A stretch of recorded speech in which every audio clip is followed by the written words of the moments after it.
خب بچه ها رسیدیم به یکی از شیرین ترین بخشای این دوره که بهش میگیم ریداکشن که معمولا زبان آموزا خیلی این قسمت رو دوست دارن. بچه موقعی که ما انگلیسی رو یاد گرفتیم به ما گفتن که باید کلمات رو دونه دونه و جدا جدا ادا بکنیم، در صورتی که اصلا این درست نیست و امریکایی‌ها خودشون کلمات رو به همدیگه میچسبونن، له میکنن، میکس میکنن و کلمات رو جدا جدا تلفظ نمیکنن.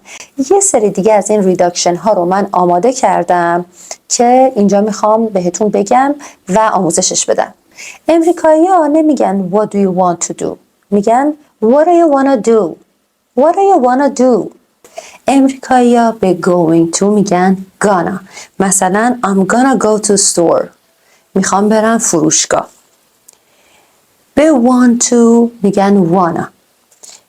به have to میگن have to. به has to میگن has to.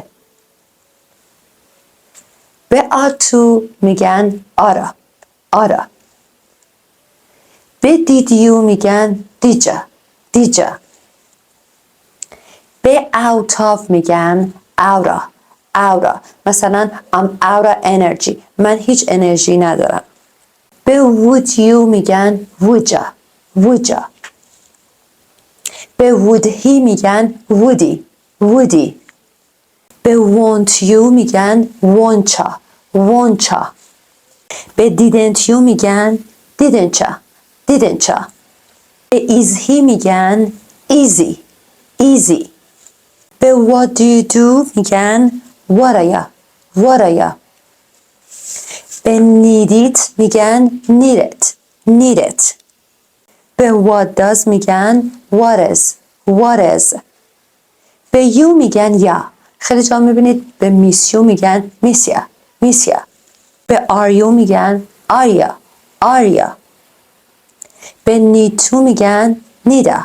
نیدا. این نکته خیلی مهمی که میخوام بهتون بگم، یاد گرفتن این ریداکشن ها علاوه بر این که کمکتون میکنه نچرال و زیبا انگلیسی صحبت بکنید، با لهجه امریکایی قشنگ صحبت بکنید، یه پوینت مثبت دیگه ای که داره اینه که شما وقتی این ریداکشن رو بلدین خودتون هم بهتر امریکایی رو متوجه میشین. وقتی یه فیلم میبینیم، وقتی یه سانگ گوش میکنیم، خصوصا وقتی که موزیکای رپ رو گوش میکنید یا ویدیوها و فیلم های امریکایی جدید برای همین چند سال اخیر رو گوش میدید، باعث میشه که خودتون هم صحبت های امریکایی رو بهتر متوجه بشید.